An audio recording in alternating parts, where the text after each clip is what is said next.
출근길 뉴스를 종합해드립니다. 깊이 있는 뉴스 YTN FM 출발 새아침. 신율의 출발 새아침 3부 순서 광고 듣고 시작합니다.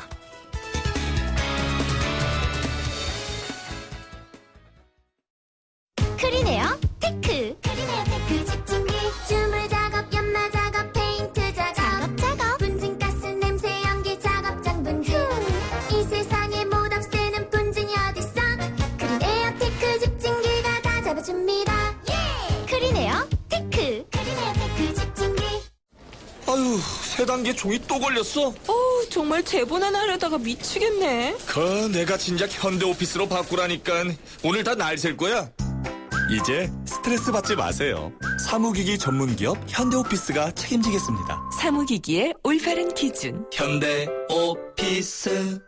사장님들은 고민이 많다. 우리 가게 와이파이 설치해야 하는데 카드 결제기는 어떡하지? CCTV도 달아야 하는데 올레비즈 성공팩에 맡기세요. 사업에 필요한 IT 서비스를 한 번에, 거기에 휴대폰 통신비 할인까지. 올레비즈 성공팩. 문의 1588-0114 KT. 배우 박소연 2588 사행시 장전. 2588 대리운전은 오늘도 고객님의 안전을 위해 팔도강산 어디든지 팔 걷어붙이고 달려간다니까요. 좌우로 정렬 2588 좌우가 같네 좌우가 같아 2588 들리세요? 감기 오는 소리. 감기 이제 오자마자 잡으세요. 증상은 달라도 초기 감기에는 판피린. 감기 조심하세요. 두통에도 좋습니다. 약국에서 판피린. 동아제약. 송곳 같은 말, 허무한 말, 우리가 주목해야 될 말을 전해드립니다. 왁자지껄, 말.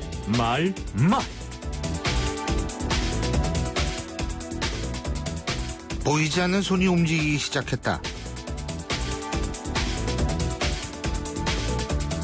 대구 달성군 예비후보로 등록했던 친유승민계 이종진 의원이 총선 불출마를 선언한 데 대해서 TK 지역 인사가 한 발언입니다. 이 의원은 총선 불출마를 선언하고 추경호 전 국무조정실장을 지지하겠다, 이렇게 선언했는데요. 여기에 대해서 김무성 대표, 당 지도부에서 이래라 저래라 할 수 없는 일로 민주적 절차에 의해 이루어졌다, 이렇게 얘기했는데요. 우리나라 총선 때마다 나오는 얘기 중에 하나가 이른바 보이지 않는 손입니다. 이런 얘기가 자꾸 나오는 이유, 그건 우리 정치 수준이 낮은 만큼 공천이 불투명하다 하기 때문일 텐데요. 김무성 대표의 말처럼 이번 공천 민주적 절차에 따라 이루어지는 걸까요?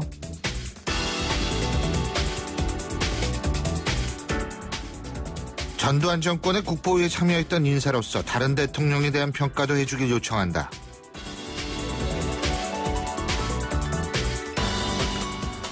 국민의당 한상진 창당준비위원장이 더불어민주당 김종인 선대위원장에 대해서 한 얘기입니다. 김종인 위원장이 지난 2011년 당시 한나라당 비대위원으로 임명됐을 때도 국보위 참여 문제는 당시 한나라당 내부에서도 제기됐던 문제인데요. 이건 역사에 관한 문제라는 생각입니다. 그렇기 때문에 최소한의 설명은 필요하지 않을까 하는 생각이 드는데요. 자신의 입장을 진심을 담아 설명한다면, 그래서 그 설명이 먹혀 들어간다면 지금 선대위는 더욱 여론의 지지를 받을 수 있지 않을까요?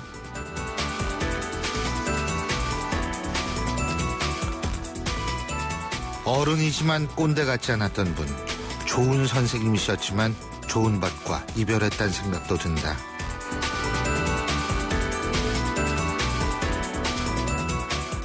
지난 15일 희귀 피부암으로 세상을 떠난 신영복 성공회대 석좌 교수의 영결식에서 신 교수의 제자들이 남긴 말입니다. 우리의 암울했던 근현대사를 몸으로 부딪히면서 살았던 고 신영복 교수. 이건 아무나 할 수 없는 일이기에 누구나 이 점을 평가할 수밖에 없는 부분입니다.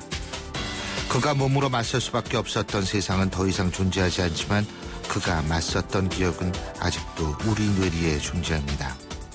한 시대가 마감됐습니다. 이제 평안히 잠드시길 바랍니다. 지금까지 왁자지껄 말말말이었습니다.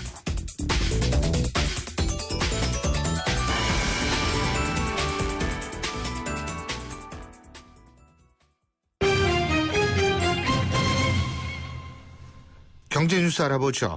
최유한 경제평론가 전화 연결돼 있습니다. 안녕하십니까? 예, 안녕하십니까. 최유한입니다. 예. 자, 올해 국내 금융시장에서는 로봇 자산 관리, 빅데이터를 활용한 신규 서비스가 본격화될 전망이다. 이런 얘기인데 우리나라 로봇 산업이 좀 떨어진 걸로 알고 있는데 로봇 자산 관리는 뭡니까? 정확하게 말씀드리면 예. 로보 어드바이저입니다. 그러니까 로봇을 의미하는 로보하고 자산 전문가를 의미하는 어드바이저 합쳐진 말이거든요. 예. 참 신조어도 참 잘 만들어요. 그 개별 투자자의 투자 성향에 맞춘 자동화된 자산 관리 서비스 프로그램이죠. 예. 그러니까 지금 그 증권사에서 대략 이제 위험, 중립, 안정 추구형 3단계 자산 배분 시뮬레이션을 제공하는데요. 100명이면 100명 투자 성향이 다 다르지 않습니까? 예. 여기에 맞춰서 각기 다른 포트폴리오를 제공하는 거죠. 그러니까 정부는 이 그 로보 어드바이저와 빅데이터 활성화를 위해서 자문업 그리고 개인 신용정보 규제를 완화하고 계좌 통합 관리 서비스를 국내 금융시장에 본격 도입키를 했습니다. 예. 또 기술금융을 포함한 ICT 융복합 기술과 문화 콘텐츠 분야 등 신성장 산업에 80조 원 규모의 정치자금도 투입할 예정이라고 하는데요. 이번 2016년 대통령 2차 업무보고에 이 같은 내용의 창조경제와 문화융성을 통한 성장 동력 확충 실현 방안 이걸 밝혔습니다. 방금 말씀드린 투자 자문을 위한 자동화 시스템인 로보 어드바이저의 금융시장 장벽이 낮아지고요. 이거는 뭘 의미하냐면 지금까지는 은행이나 증권사에 직접 가서 얼굴을 마주대고 대면 계약 체결을 해야 되는데 예. 이거를 완화시킨다는 거죠. 온라인에서 계약이 마치 인터넷 은행처럼요. 똑같이 이렇게 한다는 것이고요. 자문사의 전문 운영 인력 의무 규제도 기존 3명에서 1명 수준까지 완화한다. 그리고 빅데이터를 이용해서 금융회사나 핀테크 기업들이 그러니까 누군지 이제 비식별 정보, 그러니까 개인 투명되자는 비식별 정보의 이용과 관련된 법을 8월부터 개정해서 핀테크와 금융회사에 전보다 더 많은 개인 정보를 제공한다. 이런 방침을 내세웠습니다. 로보 어드바이저 이거 이용하면 좀 투자금 날릴 확률이 적어지는지 모르겠습니다. 글쎄 말입니다. 예, 만능 통장 ISA라고 그러죠. 네. 이 ISA의 3월 본격 도입을 앞두고 이 은행권과 증권업계의 주도권 다툼이 벌써 치열하다고 그러네요. 네, 그렇습니다. 뭐 여기 보면요, 꼭 무슨 삼국지 보는 것 같아요. 네. 제가 이 시간에 여러 번 말씀드렸는데요. ISA, 개인 종합 자산 관리 계좌, 만능 통장은 이제 예금, 펀드, 주식, 주가 연계 증권 등 이게 다양한 금융 상품을 한 계좌에 담아서 운용하는 자산 관리형 금융 상품인데요. 예. 이 은행들이 먼저 이 ISA 고객을 선점하기 위해서 조직을 개편하고 상품과 시스템 개발에 착수를 했습니다. IBK 기업은행, KB국민은행, 전담팀 꾸렸고요. 우리은행, NH농협, 이제 시스템 구축과 전산 개발 진행 중이라고 하고요. 근데 이 NH농협은행은요, 예. 해킹이나 뚫리지 않았으면 좋겠습니다. 겁나가지고요. 이에 맞서서 증권사들도 예. 이 대응이 급물살 타고 있는데요. 미래에셋증권, 최근에 상품기획실, 자산배분팀, 마케팅팀 각 부서 모아서 비상구 회의체 결성했다고 하고요. 그 외에 다른 부서들, 다른 증권사들도 정말 전산 개발에 대해서 이미 착수한 상황이고요. 일단 증권업과 은행권이 주도권 쟁탈전이 앞으로 이제 팽팽하게 전개될 걸로 보이는데요. 은행 입장에서는 이 ISA 의무 가입 기간이 5년입니다. 물론 일부 대상에서 3년이지만 이 중간에 해지가 어려워지니까 일단 장기 고객을 확보할 수 있다. 이런 장점이 있는 반면 증권업계는 ISA는 수입보다는 왜 아까 말씀드렸던 대로 펀드라든지 주식이라든지 이런 이제 신규 고객층 확보하는 측면에서 놓칠 수 없는 시장이다. 이렇게 대격돌이 벌어지고 있는 것이죠. 예. 그리고 좀 우울한 소식인데 은퇴 준비자 100명 중에 84명은 은퇴 후 최소 생활비 마련도 지금 어려운 것으로 나타나고 있다. 이런 얘기가 있네요. 그렇습니다. 그러니까 2014-15년 은퇴 준비자 1,266명을 대상으로 보험개발원이 이제 실태 조사를 했거든요. 응답자 가운데 93.4% 은퇴 준비 필요하다 인식은 했는데 반면 최소 생활비 그러니까 평균 한 196만 원 정도의 마련도 어려울 것으로 보이는 인원이 84%, 84명에 달한다는 거죠. 그러니까 은퇴 준비 수준은 연령이나 성별이나 직업이나 은퇴 예상 연령에 따라 차이가 좀 보였는데 일반적으로 가장이 남성일 경우 그리고 연령이 낮을수록 직업이 안정적일수록 은퇴 예상 연령이 늦을수록 이렇게 생활비 준비 수준이 양호한 것으로 드러났다고 하고요. 이번에 이 조사를 통해 한 6가지 정도 고려할 사항이 조사됐다고 합니다. 간략하게 말씀드리면요. 첫째로는 우선 본인의 은퇴 준비 수준을 객관적으로 정확히 평가해야 된다. 두 번째는 은퇴 준비와 노후 보장의 공백 기간이 발생하지 않도록 해야 한다. 이게 쉬운 건데. 이건 쉽지 않죠. 예. 셋째로는 연금 계약은 연금 고유 목적인 노후 준비를 목적으로 체결해야 된다. 예. 그 네 번째는 무엇보다 본인만의 개인한테 특성에 맞는 그 은퇴 설계를 해야 된다. 그 다섯 번째는 은퇴 설계 시 세제 비적격 연금보험을 적극 활용해야 된다. 이건 좀 설명이 좀 필요한데요. 예. 세제 적격 연금의 연간 납입 한도 1,800만 원과 세제 혜택 한도 400만 원에 의해서 노후 준비가 부족할 수 있습니다. 그래서 세제 비적격 연금보험을 적극 활용할 필요가 있다. 전문가들이 이렇게 이야기하고 있고요. 예. 마지막으로 6번째는 은퇴 준비 수준이 미흡할 경우 은퇴 시기 조정하고 준비 금액이나 소비 금액 조정하고 여러 가지 미리미리 준비하는 것이 필요하다는 것이죠. 예. 하여튼 그 금융감독원의 통합 연금 포털 각종 은퇴 관련 정보를 최대한 모아서 활용하는 것이 필요하다 이렇게 말씀드리겠습니다. 이게 참 걱정해요. 이게 예. 베이비 부모 세대들이 퇴직을 하게 되면 진짜 이거 큰 사회적 문제가 될 텐데. 예. 자, 앞으로 공무원이 국외 출장 갈 때 발생하는 항공 마일리지 이거 개인별이 아닌 부처별로 적립된다 그러죠? 네, 그렇습니다. 근데 이거 사실 당연한 일이에요. 자기 돈 가지고 가는 것도 아닌데. 좋은 시절 다 갔습니다. 예. 기획재정부는 어제 이 같은 내용을 담아 2016년 예산 및 기금 운영 계획 집행지침을 각 부처에 통보했는데요. 예. 기재부에 따르면 예산 절감을 위해서 공무 국외 출장 관련 정부 항공 운송 의뢰 시 발생하는 개인별 마일리지 정부 단위 항공권 구매 권한으로 전환해서 부처별로 적립해서 활용하도록 했습니다. 올해 집행지침은 그 재정 지출을 통한 경제 활력 제고를 위해서 적극적, 선제적 재정 집행, 예. 효율적 지출을 위한 제도 개선, 투명하고 책임 있는 예산 집행에 중점을 뒀다.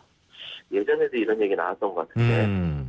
근데 출연 기간의 비효율적 집행 과정을 개선하기 위해서 결산 잉여금의 경상 경비 사용, 그리고 퇴직급여 충당금 과다 적립, 개별 사업 출연금 목적 외 사용 등 제한한다고 하고요.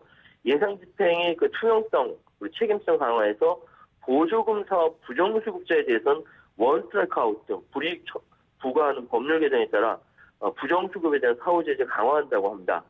또 각 조양관서의 장도 지자체 보조사업 대상자를 선정할 때 법령 준수하고 정책 협조를 고려해서 결정하게 함으로써 재정지출 효과를 높일 계획이라고 밝혔는데요.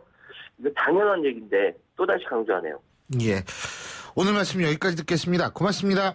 예, 감사합니다. 예, 지금까지 최요한 경제평론가였습니다.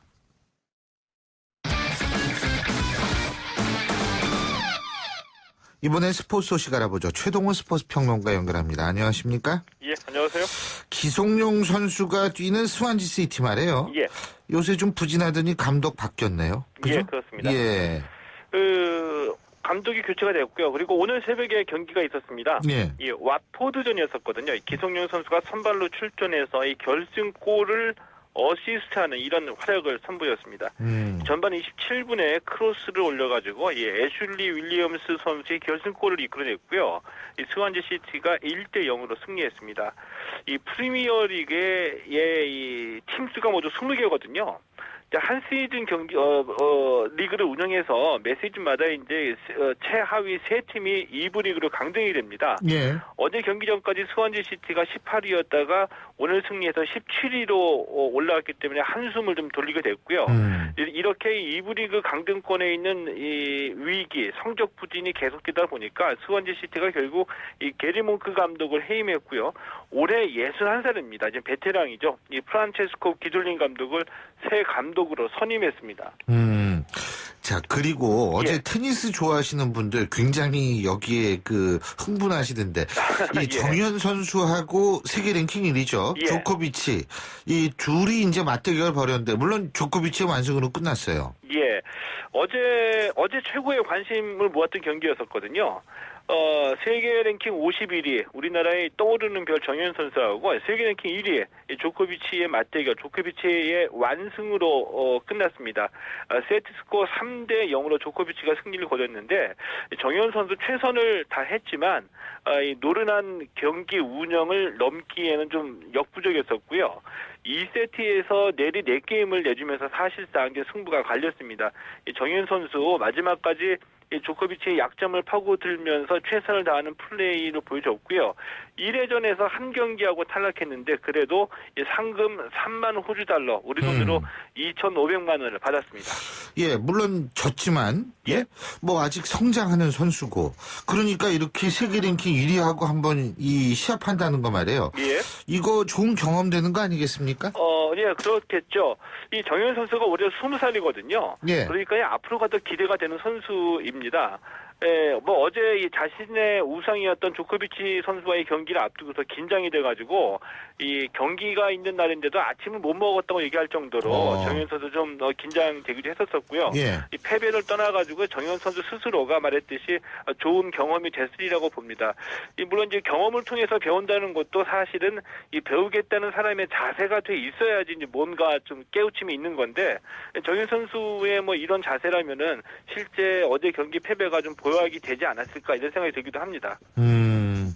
예, 그리고 남자 골프에서 말이에요. 예. 김시우라는 이름 이제 기억해 둬야 될 것 같아요. 예. 예. 이 김시우 선수가 이 PGA 투어 이 소니 오픈 마지막 4라운드에서 2언더파를 쳤거든요. 그래서 합계 16언더파로 단독 4위를 기록했습니다. 이 뭐 여자 같은 경우에는 4위 정도 하면 어떤 때는 언급되지 않을 때도 있는데, 남자는 우리가 아직까지는 좀 이게 그 PGA에서 좋은 성적 거두는 선수가 없기 때문에 이 김시우 선수의 기대를 걸어봐야 될 것 같은데, 올해 21살이거든요. 이 지난해 2부 리그에서 이 상금 랭킹 25위 안에 들면서 올해 PGA 복귀할 자격을 얻어가지고 출전한 건데, 이번 대회에 4위에 오르면서 세계 랭킹이 273위에서 198위로 꽁충 뛰어올랐습니다. 워낙 젊은 선수이기 때문에 좀 관심 갖고 지켜봐야 될 것 같습니다. 자, 그리고 작년에 그 광고권 문제 때문에 문제가 발생하기도 했는데, 예. 이 수원 삼성이 말이에요. 수원 월드컵 경기장 독점 사용권을 보장을 받았나요? 예, 그렇습니다. 어제 이 수원 삼성이 홈구장이죠. 이 수원 월드컵 경기장 독점적 사용권을 보장받았다고 밝혔거든요. 이제 그동안은 이 월드컵 경기장 관리하는 이 월드컵 재단으로부터 경기가 있을 때마다 임대해서 이 경기장을 사용했고요. 이 경기장 사용료, 광고 사용료, 입장 수익, 또 뭐 이 시설 임대료 같이 이 사용료를 매 경기마다 납부해온 겁니다. 그러다가 이제 문제가 발생한 건데, 이 독점적 사용권을 보장받았다는 거는 이 경기장 사용을 연간으로 계약을 체결하고 홈 경기할 때 경기장을 독점적으로 사용한다는 얘기인데, 이 구단 입장에서 보면 이게 상당히 중요합니다. 그러니까 프로구단은 종목을 불문하고 인기는 성적에 비례하고요. 이 수익 창출은 이 홈구장을 운영권을 갖고 있느냐에 따라서만 차이가 있거든요. 이렇게 좀 이 구단이 이 경기장을 직접적으로 운영할 수 있는 폭이 넓어져야지 프로스포츠 발전에 어떤 좀 기틀이 된다고도 볼 수가 있습니다. 예, 잘 알겠습니다. 오늘 말씀 여기까지 듣죠. 고맙습니다. 예, 고맙습니다. 예, 최동훈 스포츠 평론가였고요. 신율의 출발 새 아침 3부 순서는 여기서 줄입니다. 잠시 뒤 4부에서 뵙죠.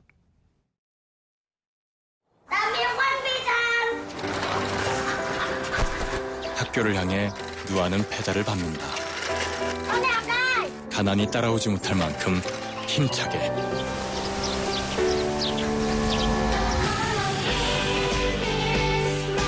후원이 끝나도 마을 스스로 아이를 돌보게 만드는 월드비전 자립마을 프로젝트. 진정한 후원은 후원이 끝나게 하는 것입니다. 후원 문의 1688-3570 1688-3570 진정한 후원을 생각합니다. 월드비전. 날카로운 분석, 내일을 보는 시선, 신율의 출발 새 아침. 신율의 출발 새 아침 4부 순서 광고 듣고 오죠. 잇몸이요. 괜찮다가 피곤하면 또 들뜨고. 그래서 전 인사돌 플러스 시작했어요. 염증에 좋은 생약 성분을 더해서 차이가 느껴지는 거죠. 너무 편해졌어요. 홍은희 씨도 잇몸이 좋아졌습니다. 붓고 시리고 피날 때 인사돌 플러스. 인사돌 플러스. 어쩜 이렇게 좋아지죠? 잇몸이 아주 편안하죠. 2016년 새해 SM5를 만나면 두둑한 혜택이 쏟아집니다. SM5 현금 구매 고객 150만 원 특별 혜택. 밸류박스 조건 시 36개월 1.9% 금리에 100만 원 지원. SM357 고객에겐 스타일 패키지 무료 혜택이. 1월 한 달 놓치지 마세요. 일부 차종 제외. 자세한 내용은 전 시장에서 확인하세요.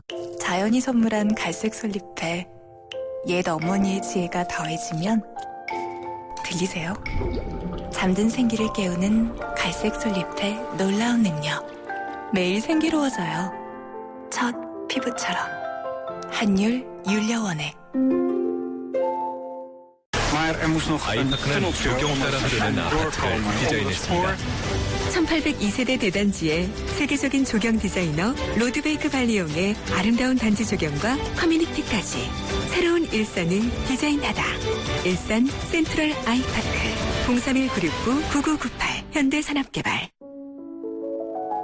인상주의 회화에 모네가 있다면 인상주의 음악에는 드뷔시가 있습니다. 듣다 보면 빛에 따라 변하는 색채, 오묘하고 아련한 무늬가 떠오릅니다. 드뷔시의 아라베스크 1번입니다. 대한항공 파리 주7회 A380 운항. Korean Air. 에이스 고객 지성. 침대를 말하다. 신혼가구 좋으면 집들이 때 잠깐 뿌듯하겠지.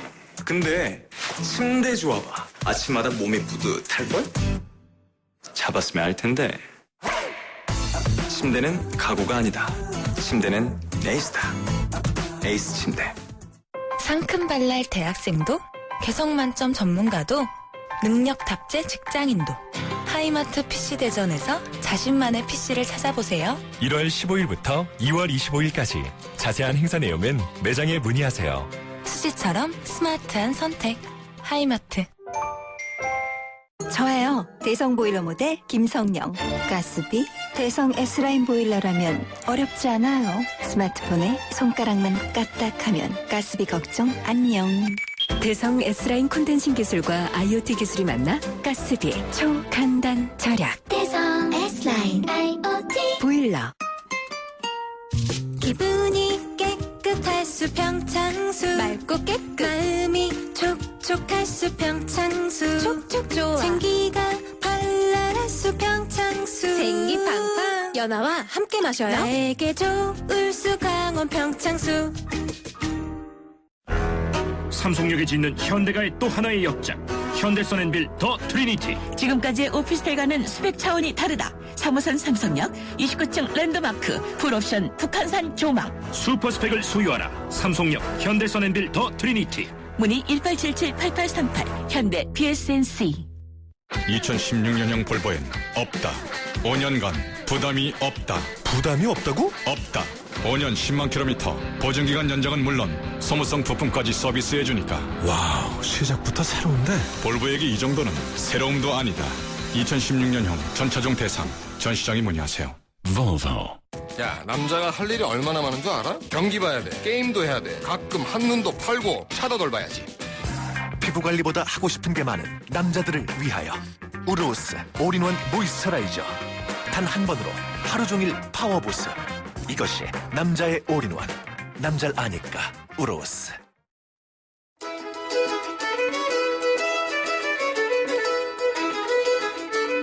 안녕하세요. 시민발언대 리포터 이혜미입니다. 오늘은 부천 장기결석 초등학생 사건을 바라보는 시민들 의견 들어봤습니다. 부천 장기결석 초등학생 사건에 대해서 어떻게 생각하시나요? 충격이죠.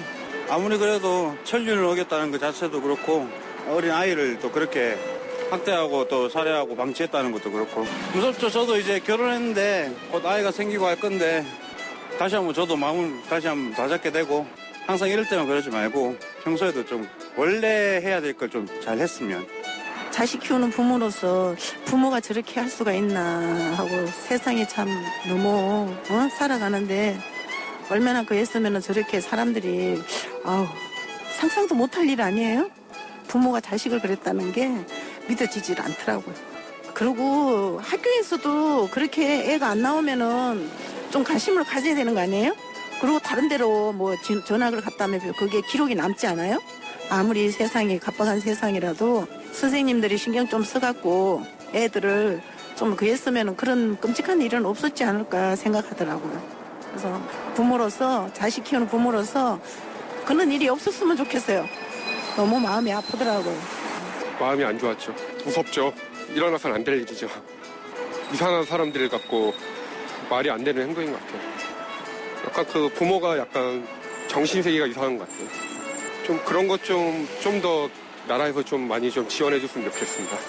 그 학교에서 적극적으로 좀 더 나서서 참던가 그 애가 어떻게 됐나 이런 거 확인 좀 할 수 있으면 좀 방지될 수 않을까. 오늘 말씀 고맙습니다. 지금까지 시민발언대 리포터 이혜미였습니다.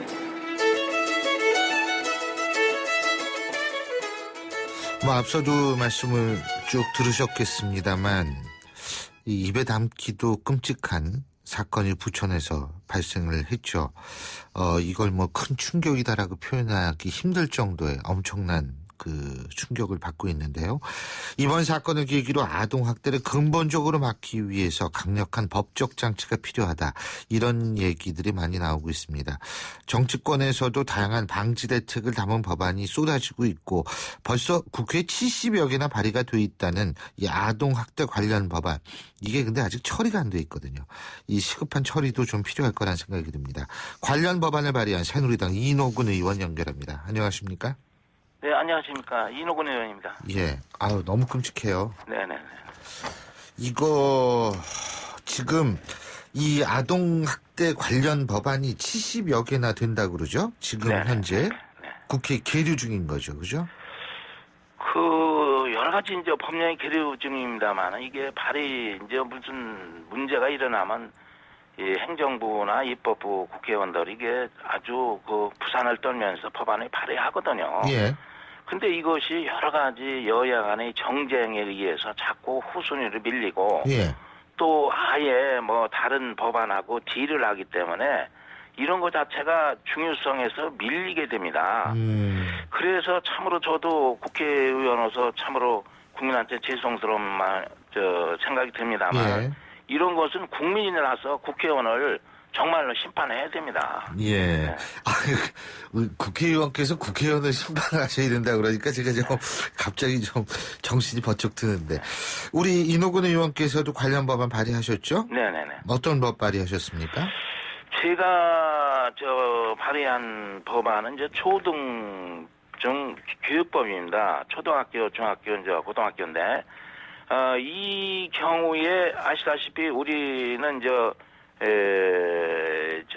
의무교육 아닙니까? 예. 그렇다면 국가나 공공기관에서 관리를 해야 될 책임이 있는 것이죠. 예.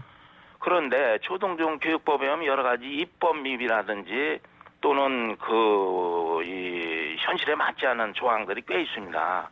그 중에서 이제 입법 미비 사항에 관한 건데 지금 문제가 되고 있는 장기 결석, 통상적으로 저는 이제 7일로 규정하고 있습니다만은 장기 결석을 해도 그 학생이 왜 안 나오느냐, 또 소재가 어디 있느냐, 또는 이걸 추적할 수 있느냐 하는 이 근거 조항에 법에 명시되도록 안에 있습니다. 그러니까 행정부에서 행정적으로만 관리를 하는 것이죠. 예. 그러니까 어떤 의미에서 교육청이나 학교장이나 이것을 해태하거나 나태하더라도 이것에 대해서 법적 근거가 없으니까 학교 교장 선생이나 또는 교육청에 아무렇게도 게을리할 수뿐이 없는 것이죠. 아시다시피 통계조차도 제대로 구비되지 않았어요. 그래서 이번에 제가 발의한 것은 초등중 교육법에 7일 이상 정당한 사유 없이 계속하여 결석을 한 학생의 소재 파악을 의무화시키고 예. 또 필요한 경우에는 이 학교가 공권력이 미약하기 때문에 경찰서장에게 직접 조사 의뢰를 이렇게 할 수 있도록 이렇게 하는 법안이 중심이 되고 또한 교육부 장관에게는 정책 수행에 필요한 실태 조사를 반드시 하도록 이렇게 의무조항을 넣은 것이 핵심입니다. 예. 아니, 근데요, 이 경찰서에 조사를 의뢰한다고 말씀을 하셨는데, 이 경찰서가 잘 움직여줘야지 또 이게 효력이 있는 거 아니에요? 현행은 이제 법적 근거가 없기 때문에, 이걸 법에 이제 명시적으로 규정을 하면은 경찰서장이 반드시 따라야죠. 만약 그것을 해태했을 때는 경찰서장의 책임이 직접 부과되니까 그것을 아니할 수가 없죠. 그리고 또 그에 따른 업무가 증가되면은 그에 따른 경찰 인력을 보강한다든지 이렇게 하도록 또 후속 조치가 따라야 된다 이렇게 봅니다. 예. 어쨌든 제가 볼 때에도 지금 장기 결석 학생들에 대한 전수조사 지금 하고 있지 않습니까? 이게 이제 결국은 지난번 사건 때문에 지난번 아버지에 의한 아동학대 사건이 있지 않습니까? 그것 때문에 이번에 이 초등학생 이 엽기적인 사건이 알려진 거고요. 그런데 지금 현재도 사실은 이 소재가 불분명하고 상당히 의심이 가는 건수가 좀 더 있는 모양이더라고요. 그죠? 이것도 참 저희들도 황당했던 게 저도 이제 사회적 문제가 돼가지고 우선적으로 그 통계를 알아야 되지 않습니까? 예. 근데 통계를 요구하니까 없어요. 그래서 저희들이 이러한 자료를 빨리 조사하라. 그래서 이것이 이제 시작이 본격적으로 됐던 겁니다. 그래서 지금 부랴부랴 조사하는데 아직 한참 조사 중에 있습니다만은 1월 15일 현재는 220명이 이제 파악이 됐는데 그 중에서 112명이 이 소재 파악이 됐습니다. 예를 들어서 해외 출국 한 경우가 12명 나왔고 또 출석에 이제 집에 가서 동렬한 경우가 75명, 또 대안학교로 보내는 경우가 있습니다. 이런 경우 4명, 또 경찰서에 이 소재가 불명하니까 신고한 경우, 뭐 여러 가지 유형이 있습니다만 바로 이렇게 황당한 일이 일선에서는 벌어지고 있는 겁니다. 그래서 이 법안에서 바로 이런 걸 의무사항으로 부과하고 또 앞으로도 계속해서 이게 나올 겁니다. 이게 다 조사가 안 끝난 거기 때문에. 그래서 저희들이 이런 사각지대에 대해서 앞으로 없도록 더욱 정책적으로나 입법적으로나 행정적으로 제도적 장치를 마련해야 된다 그렇게 봅니다. 예. 아니 근데요. 지금까지도 사실 이게 제대로 파악이 안 돼 있다는 것도 문제 아닙니까? 예. 그리고 이런 원인 중에 하나가 사실 교육 문제에 대해서 얼마나 사회적으로 논쟁이 많지 않습니까? 그런데도 불구하고 우리가 쉽게 생각해서 우리가 정치적으로 뭐 무상급식이 어떠니 또 뭐 교사의 잡무가 어떠니 또 학교 내에서의 교권이 어떠니 또 인권 침해가 어떠니 이거는 엄청나게 논쟁을 했습니다만 정작 학생을 보호해야 될 가정 내에서의 학대 문제 이거는 완전한 사각지대에 있었죠. 그러니까 얼마나 이게 교육 현장에서 무심했던 거를 이게 스스로 이렇게 우리가 비춰볼 수 있는 이런 이번에 사태를 통해서 알게 된 것이라고 이렇게 생각을 합니다. 예. 이번 사건 같은 경우에도 자칫하면 영구히 미제가 아니고 알려지기조차도 않을 가능성이 높았다 이런 얘기들이 많거든요. 사실 저도 그에 대해서 전적으로 동의합니다. 왜냐하면 실태 파악조차도 안 돼 있어서 아동의 학대가 돼서 어떻게 됐는지 또는 가출해서 또는 실종이 돼서 어떻게 되는지 이건 모르지 않습니까? 학생이 예를 들어서 무슨 아동 보호기관에 가 있는지 아니면은 또 무슨 다른데 어디 취업을 해서 있는지 이걸 전혀 모르고 있거든요. 그래서 이것은 의무교육이기 때문에 국가에서 제도적 정책적으로 반드시 사후까지 관리할 수 있는 이런 장치가 개발돼서 시행을 해야 된다고 이렇게 봅니다. 예. 어쨌든 지금 이 아동 학대에 관한 문제만큼은 좀 확실히 우리가 잡고 가야 될 것 같은데, 근데 궁금한 게 부모들 님들 중에서도 외국 나갈 때 학교 알리지도 않고 나가고 대안학교로 옮길 때도 알리지도 않고 이런 사람들이 있는 모양이네요. 예? 저도 이게 특이해요. 대안학교 문제도 심각합니다. 이게 또 사각지대 중에 하나가 대안학교거든요. 학교를 안 보내고 정상적으로 초등학교, 중학교, 고등학교를 안 보내고 그냥 중간에 유출이 해가지고 이 정식으로 대안학교도 인가된 대안학교가 많습니다. 인가되지도 않은 이런 대안학교에 많이 보냅니다. 그러니까 정상적인 교과 과정이 어떻게 되어 있는지, 또 학교, 교사 자격이 제대로 됐는지, 또 시설이 됐는지, 이런 것을 제대로 안 되잖아요. 그런데 이것을 대안학교 문제를 실태 조사를 해가지고 조사를 하려고 해도 이게 교육부의 명령이 안 먹혀 들어갑니다. 이게 현실적으로 아니에요. 왜냐하면 이념적인 대안학교도 꽤 많아요. 학교 교육 기성의 교육 자체를 거부하는 이런 대안학교도 있기 때문에 이것도 사회적으로 일종의 사각지대 중에 하나거든요.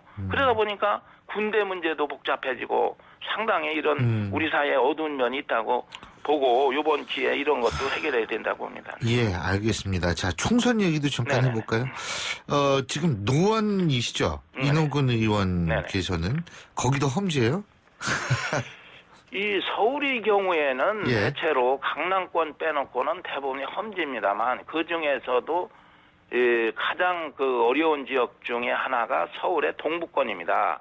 서부권하고 동부권을 꼽는데 동부권은 그 중에 어디냐면은 노원, 도봉, 강북, 중량, 도봉, 성북, 동대문 이쪽 지역이거든요. 근데 이쪽 쪽에는 창피한 얘기입니다만은 새누리당 국회의원 저 한 명입니다. 그러니까 저도 참 힘들어요. 이쪽 일을 하려면은. 그러니까 왜냐하면 이런 것은 이쪽에는 전통적으로 야권 세력이 강하니까 인재들이 올라오고 하질 않아요, 기본적으로. 그러니까 더구나 인재가 안 오고 또 야당에는 조금 지명도 있고 이런 사람들이 많이 이쪽으로 또 오거든요. 그러니까 점점 이쪽은 야당화되고 또 강남권은 여당을 그대로 유지를 하고 이런 상황입니다. 그러면은 그쪽에 좀 명망가들이 가야 된다 이렇게 들리네요. 그죠? 그래서 저희들이 이번에 제기한 게 명망가들 과거 정부나 현행 정부에서 이렇게 거물급이나 스타급 인사들이 많지 않습니까? 왜 경상도로 가고 왜 대구나 부산으로 갑니까? 또 강남으로 갑니까? 그런 분들이 바로 강북권에 또는 수도권에 험지로 와서 정정당당하게 출마를 하고 거기에서 이길 때 그분이 인정을 받는 것이지 자연뻥으로 대구나 부산 이런 데 나오면 웬만하면 되지 않습니까? 그래서 이런 문제가 나오는 것이죠. 예. 일부에서는 김무성 대표 자체가 부산으로 나가는 것도 아니다. 험지로 나가야 된다. 이런 얘기도 있던데. 어떻게 보세요? 이게 이런 갈등이 있는 건데 뭐냐면 국회의원은 일종의 자기 지역구로 옮기려면 그에 따른 명분이 있어야 되는 거거든요. 그러니까 이제 정치권에 새로 들어오신 분들은 아예 명망가들은 그쪽으로 나가지 기존 의원은 다르다. 그렇죠. 왜냐하면은 이번에 안대희 대법관, 전 대법관이 마포로 출마 준비를 하고 있는 것 같은데 이런 사람들 또 이번에 이준석 전 비대위원이 노원병으로 사실상 출마가 기정사실로 돼 있어요. 그래 이런 사람들이 와서 이 지역을 복구를 해줘야 됩니다. 왜냐하면 저도 공직생활 지금 38년째 하고 있는데 가난을 대물림하는 것은 바로 이게 정치적 얘기가 될 것 같아서 조심스러운데 반대만 하는 이런 사람들이 와서는 안 되거든요. 뭔가는 긍정적으로 생각하고 그 지역을 개발 발전시킬 수 있는 이런 사람들이 많이 와줘야 된다고 봅니다. 잘 알겠습니다. 오늘 말씀 잘 들었습니다. 고맙습니다. 고맙습니다. 새누리당 이노근 의원이었습니다.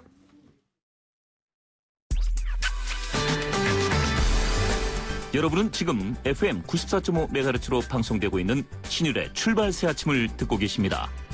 의견 주실 분은 짧은 문자 50원, 긴 문자 100원의 이용료가 드는 휴대전화 문자 메시지 샵 0945번으로 의견 남기실 수 있습니다.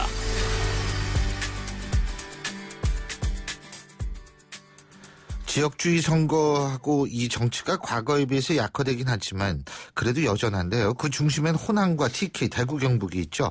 10년이면 강산도 변한다고 하는데 이 지역의 선거 결과는 10년, 20년, 30년이 지나도 별로 변하는 것 같지 않습니다. 이것이 여론이다. 오늘은 최근 호남과 대구, 경북 민심의 흐름 알아보겠습니다. 오피니언 라이브 윤희용 여론분석센터장 스튜디오에 모셨습니다. 어서 오십시오. 네, 안녕하십니까. 예. 호남과 TK 민심, 변화의 조짐이 있다. 사실입니까? 실제로 일단은 그래요? 주목이 되고 있는 상황이죠. 주목되는 이제 후보들이 한 명씩 있죠. 그래서 신화를 쓰고 있느냐, 이제 지금 눈여겨지고 있는데, 최근에 이제 험지 출마 얘기 많이 나오고 있지만, 사실 서울의 여러 가지 이제 험지보다는 진짜 험지는 이제 여기들 텐데요. 호남에서는 이제 이정현 새누리당 의원이요. 예, 전남 순천 곡성에서 여기 험지죠, 진짜. TK 대구에서 이제 김부겸 전 거기도 험지고. 예, 더불어민주당 의원 대구 수성갑이고요. 이제 두 의원들이 이제 지역주의 여론을 좀 해체하려고 타파하려고 지금 하고 있는 상황이고 또 크게는 호남에서 더불어민주당이 이제 일당 지위를 독점해 왔는데 그것이 이제 경쟁 구도가 국민의당 출연으로 이루어지는지 또 TK에서는 여전히 새누리당이 이제 안정적 지위를 유지하고 있는데 이른바 친박 대 비박 또는 대통령의 표현으로 따르면 진실한 사람들 대 또는 현역 의원들 간의 이런 대결들이 있는데 어떻게 이제 흘러갈지가 이번에 좀 주목되고 있는 상황입니다. 예. 근데 예를 들면 지금 호남 같은 경우에는 더불어민주당하고 국민의당 이게 지금 왔다 갔다 하는 모양이에요. 예? 그렇습니다. 지금 국민의당의 기세가 상당히 높았었죠. 그래서 더불어민주당을 압도하는 이제 이런 흐름 나왔다. 그래서 호남에서 아마 국민의당이 이제 일당이 될 가능성도 높다 이렇게 분석들이 있었는데요. 예. 지난주 김종인 위원장 더불어민주당에서 이제 영입을 하고, 그다음에 문재인 대표가 이선 후퇴 또는 사퇴하겠다고 하는 얘기를 하고 또 광주에서 이용섭 전 의원 복당이 이루어지고 하면서 지금 이제 그러한 기류들이 더 확장될 수 있느냐에 대해 의문을 표시하는 이제 전문가들의 분석도 상당히 많이 나오고 있는 상황이거든요. 그래서 상당히 이제 유동적인 상황이어서 국민의당이 상당히 기세가 높았던 상황인데 그것이 이제 방금 말씀드린 이유들로 인해서 다소가 이제 주춤하고 있는 그런 상황이다. 그래서 국민의당도 뭔가 이 상황에서 뭔가 이제 보여주어야 성과를 내야 사실은 이제 지금까지 해오던 그 기세들을 더욱 몰아갈 수 있을 텐데 그렇지 않을 경우에는 그것이 좀 제약될 수도 있겠다고 하는 전망도 나오고 있는 상황입니다. 예. 자, 그러면 호남에 일단 그 험지에 출마하신 분부터 알아보죠. 이정현 새누리당 의원 지금 어떻습니까? 예, 한국일보가 지난 이제 1월 4일에 좀 진행하긴 했는데요. 조사를 500명 전남 순천 곡성 거주하는 사람들 19세 이상 대상으로 조사를 했는데요. 표본 오차는 95% 신뢰 수준에서 플러스 마이너스 4.4%포인트였고 응답률은 15.9%였는데요. 중앙선관위 사이트에서 이제 자세한 건 확인할 수 있는데 이 조사에서 이제 코리아 리서치가 조사를 했는데 이정현 의원이 노광규 전 순천시장과 대결 1대1 가상 대결에서 이정현 39%, 노광규 34.2%로 나왔습니다. 그러니까 약 5%포인트가량 높았고 김광진 의원 있습니다. 더불어민주당의 비례의원인데 지역구 준비하고 있는데 이 의원과 1대1 가상 대결을 붙였을 때 이정현 43.7%, 김광진 24.7% 격차가 좀 더 커졌고요. 또 서가번 전 의원 있거든요. 그래서 또 1대1 가상 대결에서 이정현 47.8%, 서가번 24%. 그러니까 노광규 후보가 좀 더 경쟁력을 보여주고 있습니다만은 그럼에도 불구하고 이정현 의원이 상당히 이제 전반적으로 앞서고 있는 흐름들을 보여주고 있어서 재선 가능성이 좀 높지 않겠냐 이렇게 보고 있는데요. 아직 이제 남아있기 때문에. 그렇죠. 모르죠. 자, TK 지역은 어떤가요? TK로 가보면 김부겸 전 의원하고 김문수 전 지사. 네, 그렇습니다. 가장 주목되는 것은 대구 수성갑인데요. 지금 뉴시스가 이제 한길 리서치에 의뢰해가지고 13일부터 15일까지 이제 19세 이상 이 지역 주민들 500명 대상으로 조사를 했는데요. 표본 오차는 아까 이제 말씀드린 대로 똑같고 95% 신뢰 수준에서 플러스 마이너스 4.4%포인트인데요. 이 전화조사에서 응답률은 13.6%였고요. 이제 김부겸 후보와 김문수 후보 결과를 말씀드리면 김부겸 41.6%, 김문수 34.6% 나왔습니다. 이게 가장 최근 조사인데요. 7%포인트가량 김부겸 후보가 김문수 후보를 앞서는 것으로 나타났고요. 이제 60대 이상에서는 김문수 후보가 좀 상대적으로 더 높게 나왔고요. 예, 그 외 연령대에서는 40대 등 김부겸 후보가 이제 앞서는 결과를 보여주고 있어서 연령대별로 차이를 좀 보이고 있는데요. 이제 연초 조사에서는 뭐 10%포인트가량 더 벌어진 것도 있었고 한데 그보다 약간 줄어든 것이긴 한데요. 어쨌든 이 지역에서 뭐 야당 후보가 이제 보수의 본류라고 할 수 있는 지역에서 상당히 선전을 하고 있는 그런 결과라고 할 수 있겠습니다. 그렇다면 만약 김부겸 전 의원이 여기서 당선이 되거나 김문수 전 지사가 여기서 당선이 된다라고 얘기를 했을 때 둘 중에 누가 되든 간에 대선 후보로서의 가능성이 더 커지는 거 아니겠어요?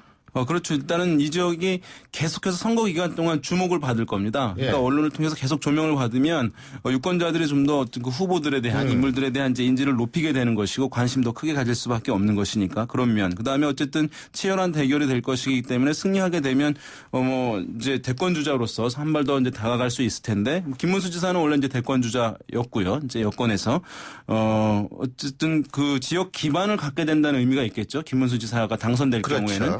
그런 의미가 있겠고 김부겸 전 의원이 당선되면 더 주목을 아마 받긴 할 겁니다. 왜냐하면 TK 지역에서 야당으로서 당선이 되는 것이니까 그렇게 되면 지금 이제 야권의 주자들이 어떻게 보면은 뭐 문재인 대표도 그렇고 안철수 의원도 그렇고 이번에 나름대로 여러 가능성들이 남아있긴 합니다만은 또 일정 부분 상처를 입은 면도 없지 않거든요. 이번 상황에서. 그러면 이제 선거가 끝나게 되면 야권의 어떤 새로운 리더십에 대한 요구들 이런 것들이 나타날 가능성도 배제할 수가 없을 텐데 통합의 리더십이라든가 이런 것들.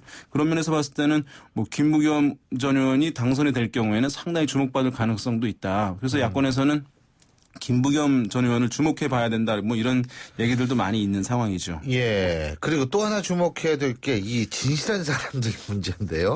예. 이 진실하신 분들 지금 어떻게 되고 있어요? TK 지역에서. 일단은 이제 유승민 이제 전 원내대표 중심으로 유승민 계열이라고도 하는데 현역 의원들이 대구에 이제 많이 있는 것이고요. 여기에 이제 청와대에서 일했던 또는 박근혜 대통령과 인연이 있는 분들이 이제 도전자로 나서고 있는 상황인데 뭐 여러 조사 결과들 이제 언론에서 보도된 걸 보셨겠지만 뭐 여전히 이제 진실한 사람들 또 대통령 가까웠던 이 프로필을 좀 빌어서 한 사람들이 크게 선전하지 못하고 있는 것 아니냐라고 하는 이제 시각이 지금까지는 있습니다. 근데 그것도 또 뒤집어서 보면 맞는 얘기긴 한데요. 한편 보면은 상당히 그 사람들이 여러 후보들이 있음에도 불구하고 대개 2위 주권으로는 이미 진입을 한 상황들이거든요. 그런 면에서 보면은 일정 부분 그것들이 먹히고 있는 측면도 있습니다. 완전히 역전한 것은 아니겠지만 그런 면에서 봤을 때 여전히 유동적인 상황이고 앞으로 남은 기간을 보자면 뭐 가능성이 있는 경우도 있다고 볼 수 있겠죠. 알겠습니다. 이것이 여론이다. 오늘은 호남과 TK 여론에 대해서 알아봤는데요. 지금까지 오피니언 라이브 윤희웅 여론 분석 센터장이었습니다. 말씀 잘 들었습니다. 고맙습니다. 네, 감사합니다. 예, 너무도 추운 날 아침에 보내드린 신율의 출발 새 아침. 오늘 순서는 여기서 모두 줄이겠습니다.